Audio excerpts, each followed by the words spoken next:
In today's video, I'm going to teach you how to change Dropbox default folder location.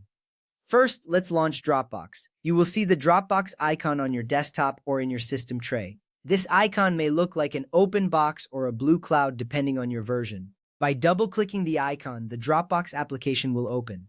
The small window will display your recent files and activity. This step is crucial because it establishes the connection to your Dropbox account, allowing you to access all the settings you need to change the default folder location.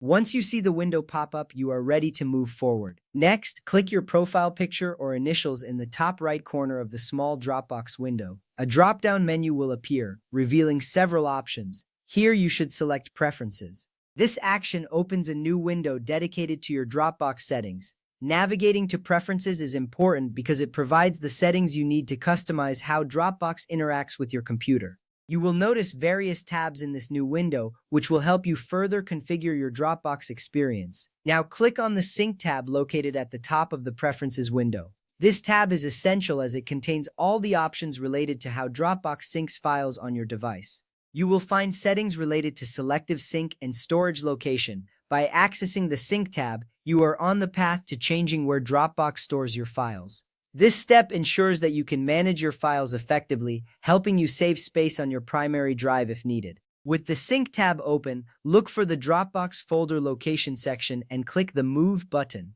This button is often highlighted and stands out in the Preferences window. Clicking it will allow you to change the current location of your Dropbox folder. This step is vital because it initiates the process of relocating your Dropbox files to a new destination. It is a straightforward action, but it sets the stage for the next important step in the process. From there, browse your computer's storage and select the new folder or drive where you want Dropbox to live.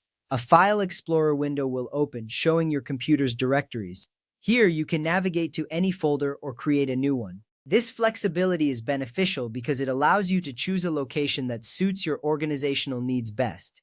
Once you find the right spot, make sure to select it, as this determines where all your Dropbox files will be stored going forward. After you have selected the new folder, click OK or Choose. This action confirms your selection, and Dropbox will automatically move all of your currently synced files to the new destination. You will see a notification indicating that the files are being transferred. This step is particularly reassuring, as it ensures all your existing files will still be accessible from the new location. It streamlines the process and saves you from having to manually move files later. Once that is done, you have successfully changed the default folder location for Dropbox. This adjustment not only helps with file organization but can also optimize your storage usage. You can now close the Preferences window and return to your Dropbox main interface. Always remember that you can revisit these settings anytime if you need to make further adjustments. Thank you for following along, and happy organizing.